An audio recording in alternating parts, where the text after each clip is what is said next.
오늘 은혜 받으실 말씀은 열왕기야 20장 1절에서 7절입니다.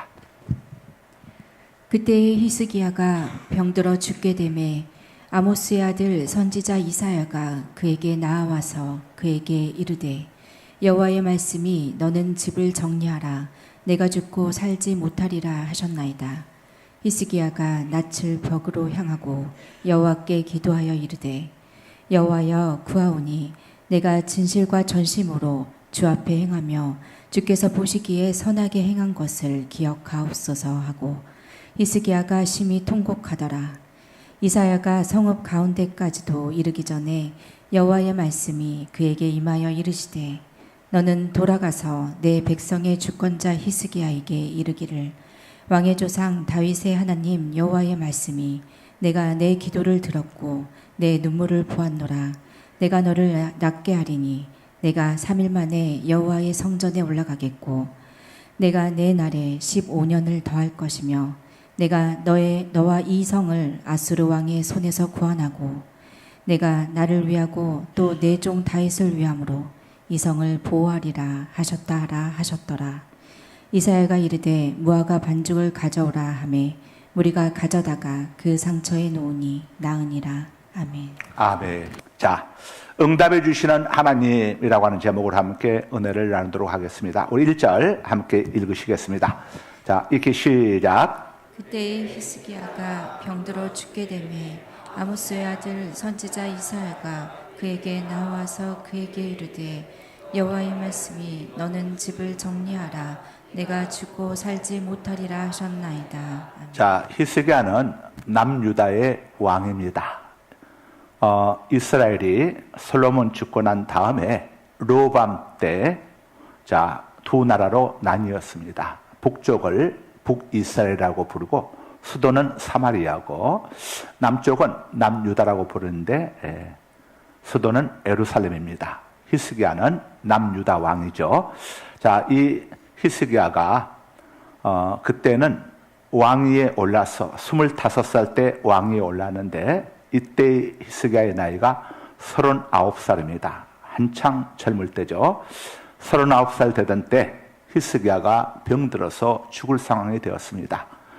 궁궐에는 어이들을 동원해도 고칠 수가 없었고 전국에 있는 명약들을 다 좋은 약초들을 가져와도 백약이 무효했습니다.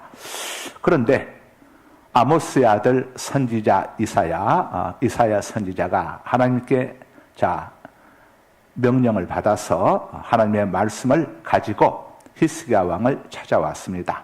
찾아와서 전하기를 왕이시여 여호와의 말씀이 왕께서는 이번 이 병으로 인해서 죽음을 피할 수 없다고 하셨습니다.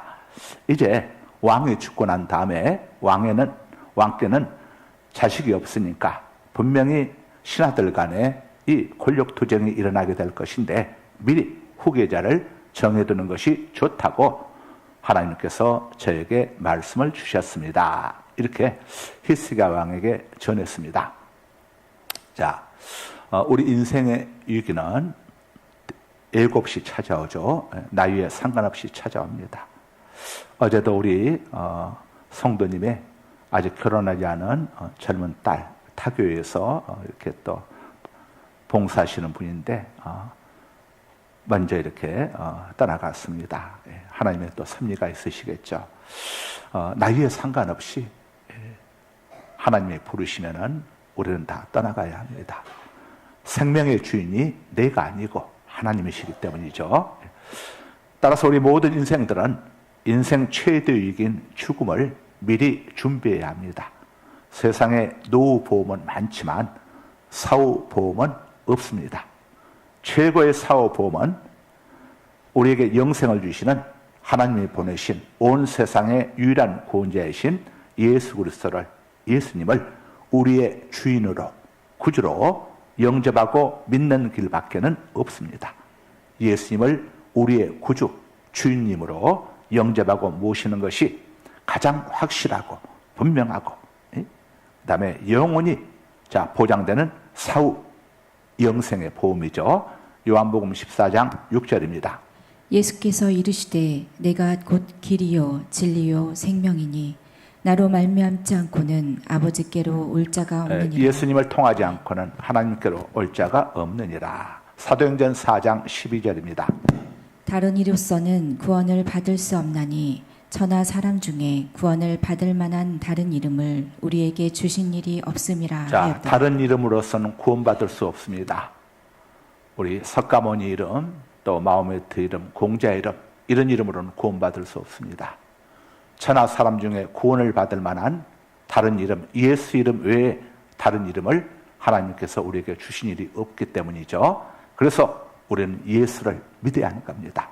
여러분, 왜 예수 믿습니까?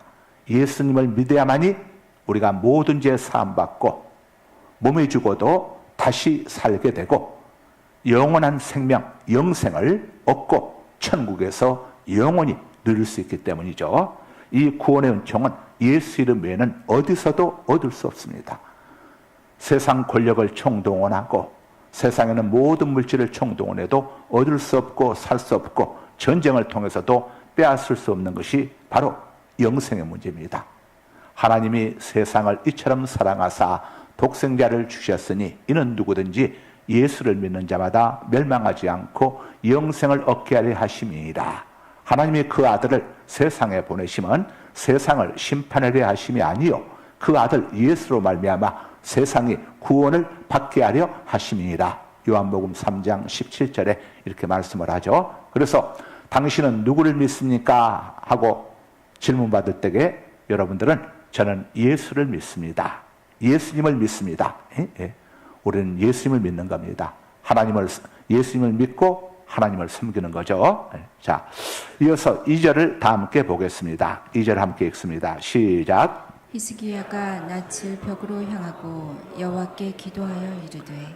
자, 히스기야 왕은 자기의 병 때문에 죽음을 피할 수 없다는 이사야 선지자의 메시지를 받았습니다. 누가 죽음을 선고한 겁니까? 하나님이 선고한 겁니다. 병원에서 의사분이 앞으로 선생님은 6개월밖에 살 수 없습니다.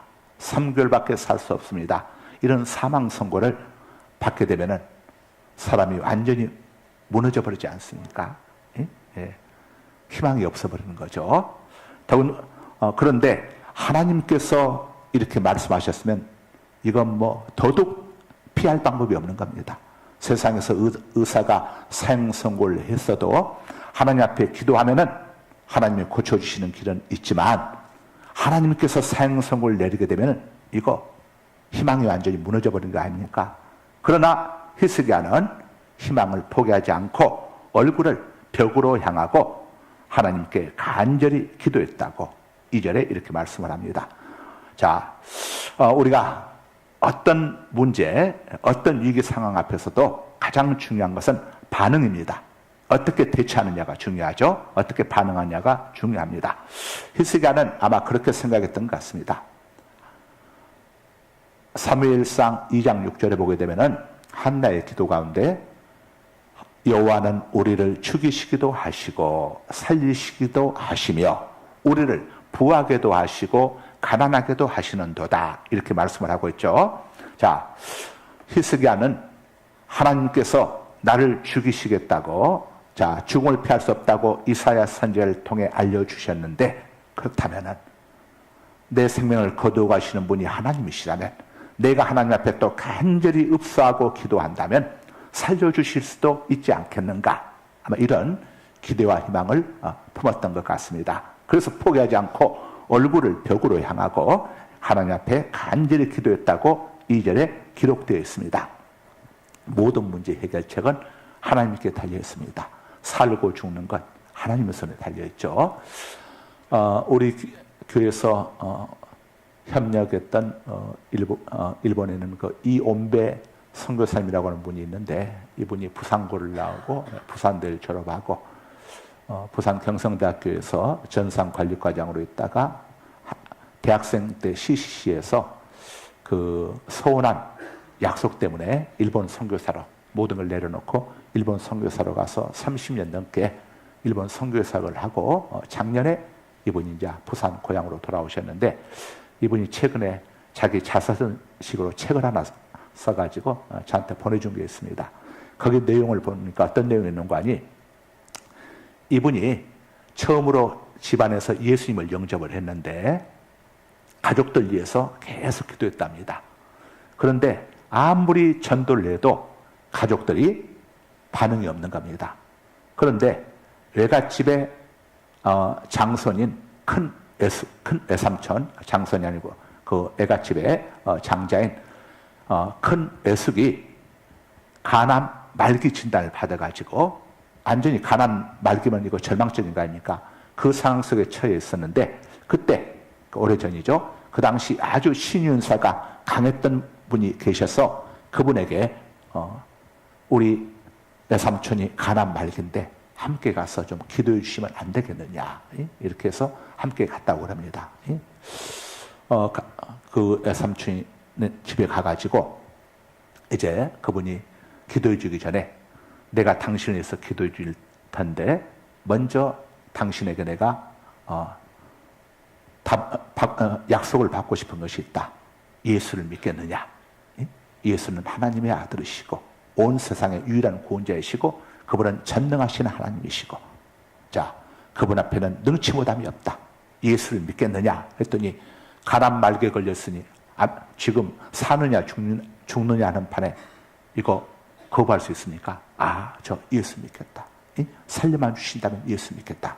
그래서 기도를 딱 했는데 정말 거짓말처럼 제가 그 책을 좀 이번 주에 주문해가지고 여러분들 필요한 분들 가서 좀 읽어보도록 거기 아주 좋은 내용들이 좋은 하나님 만난 아주 간증 내용들이 많이 있습니다. 그런데 거짓말처럼 그 외삼촌이 벌떡 일어선 겁니다. 그리고 몸을 움직여보라고 하니까 다 움직였는데 전혀 고통이 없고 그 사건으로 인해 가지고 외갓집이 완전히 복음화가 되어버린 겁니다. 거기에서 이 양반도 엄청난 충격과 도전을 받고 일본으로 이제 선교사로 나가기로 결정하는 한 계기가 되기도 하고. 자, 여러분, 우리 예수님은 우리를 죽이시기도 하시지만 살리시기도 하십니다. 하늘이 무너져도 솟아날 구멍이 있다고 했죠. 호랑이에게 물려가도 정신만 차리면 살 길이 있다고 했습니다. 여러분들이 이번 이제 내일부터 마지막 한 주간 특수했는데 정말 여러분들 하나님 앞에 올라오셔서 히스기야처럼 여러분들 간절히 기도하셔서 그 이연배 선교사님 그 집안에 간암 말기였던 그 애숙이 살아남으로 인해 가지고 온 가족의 복음화가 이루어졌는데 여러분들이 그 주인공 될 수 있게 여러분들도 그 주인공 될 수 있기를 바랍니다. 자, 하나님은 자기 백성이 하나님만을 의지하기 원합니다.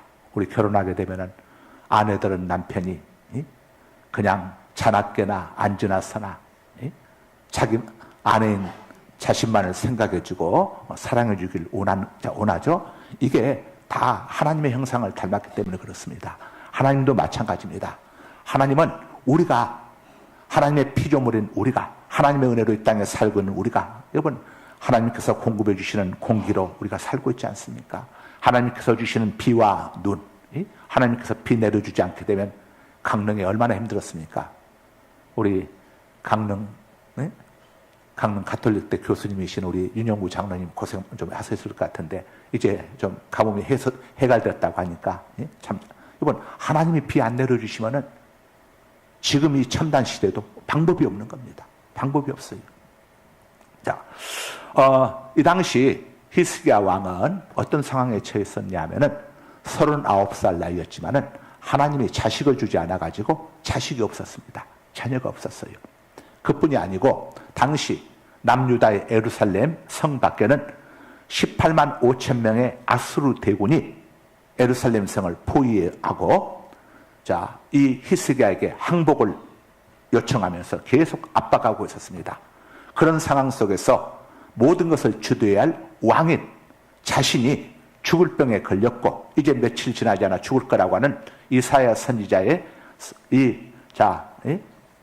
하나님의 메시지를 전달받았을 때에 그 심정, 그 마음이 어땠겠습니까? 왕이지만 왕임에도 불구하고 젊은 나이임에도 불구하고 자기가 할 수 있는 것은 아무것도 없었어요. 그야말로 절체절명의 상황에 처해 있었던 거죠. 그러나 히스기야는 포기하지 않았습니다. 아마 여러분들도 삶 속에서 정말 여러분의 힘으로 해결할 수 없는 문제들, 사업의 문제, 직장의 문제, 자녀들의 문제, 결혼의 문제, 진로의 문제, 또 육체의 연약함의 문제들, 여러분의 힘으로 해결할 수 없는 이런 많은 문제들이 다들 아마 있으실 겁니다.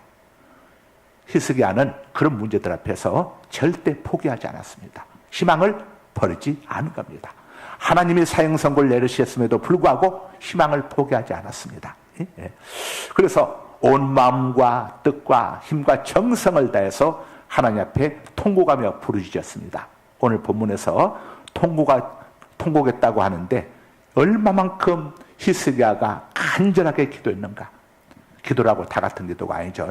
이런 기도, 정말 가슴을 저미면서 통곡하며 부르짖는 기도. 자, 너는 내게 부르짖으라. 내가 내게 응답하겠고 내가 알지 못하는 크고 은밀한 일을 내게 보여주겠다고 예레미야 33장 3절에 말씀하고 있죠. 하나님은 우리의 기도, 간절한 기도를 들으십니다. 간절한 기도. 자, 우리 하나님께는 길이 있습니다. 우리 하나님은 모든 문제의 해결사이시죠. 자, 그래서 여러분들 어떤 위기에 처해든지 간에 희망이 있습니다. 하나님만 신뢰하고 하나님만 의지하라는 하나님의 사인인 겁니다. 그래서 상황이 위급할수록 우리는 더 하나님께 의지합니다. 상황이 위급할수록 하나님 앞에 더 기도하고 기도의 시간을 더 늘리고 하나님 앞에 더 무릎 꿇고 나가야 하는 겁니다. 하나님과 독대 시간을 늘려야 하죠.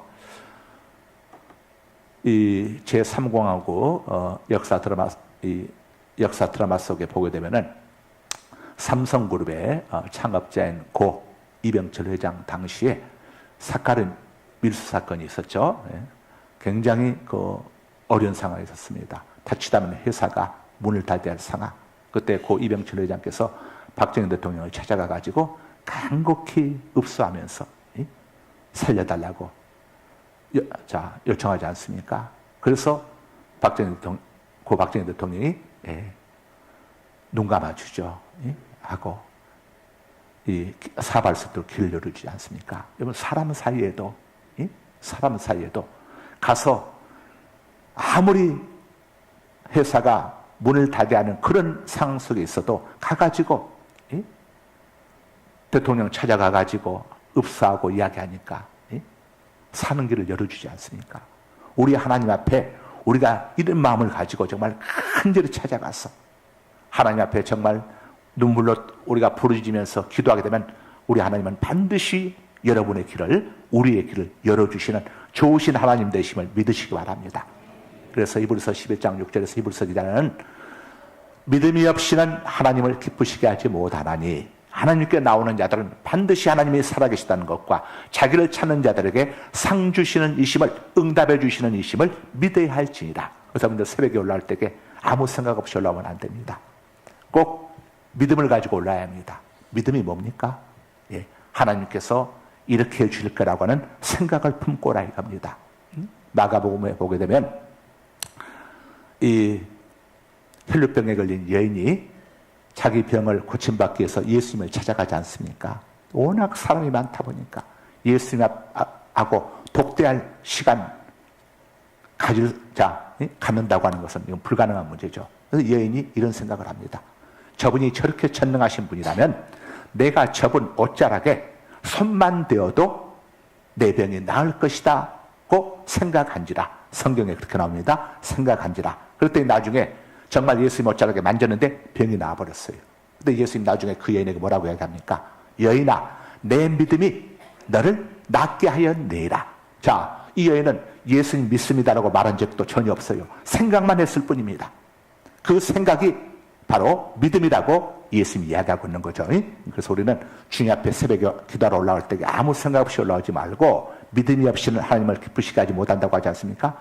하나님은 살아계시고 하나님 앞에 내가 올라와서 기도하면 반드시 하나님이 응답해 주실 것이다. 고쳐주실 것이다. 회복시켜 주실 것이다.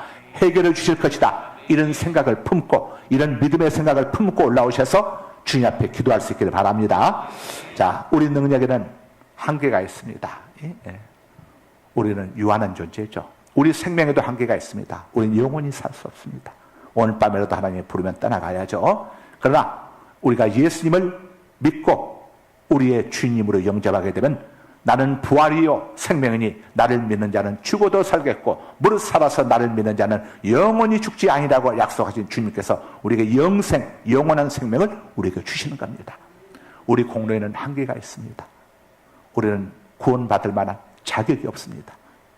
그래서 하나님께서 독생자 예수님을 보내셔서 우리가 예수님의 공로를 힘입어서 예수님을 우리의 주인으로 영접할 때에 주인 되신 예수님께서 나의 인생을 책임져 주시는 겁니다.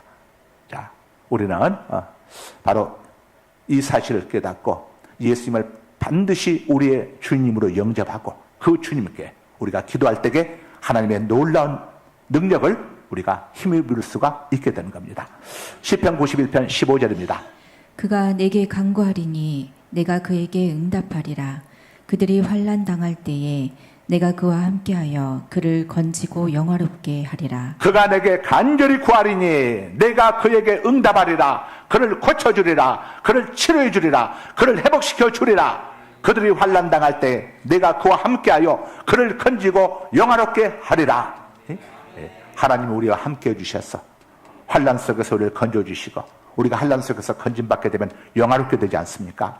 히스기야가 간절히 기도함으로 인해서 하나님이 히스기야의 병을 고쳐주시고 병만 고쳐주신 게 아닙니다. 예루살렘을 에워싸고 했던 아수르 18만 5천 명의 대군까지 괴멸시켜 주십니다. 하나님이 밤중에 하나님의 천군 천사들 보내셔가지고 그랬더니 남유다 주변에 있는 모든 나라의 왕들이 어마어마한 공물을 가지고 히스기야 왕을 찾아옵니다. 여러분, 하나님께서 이렇게 히스기야 왕을 영화롭게 해주시죠. 자, 나중에 이제 알게 될 겁니다. 우리 3절을 함께 읽습니다. 읽기 시작. 여호와여 구하오니 내가 진실과 전심으로 주 앞에 행하며 주께서 보시기에 선하게 행한 것을 기억하옵소서 하고 히스기야가 심히 통곡하더라. 오늘 설교는 2부작입니다. 여기까지 하겠습니다. 다음 주에 나머지 이어서 하겠습니다.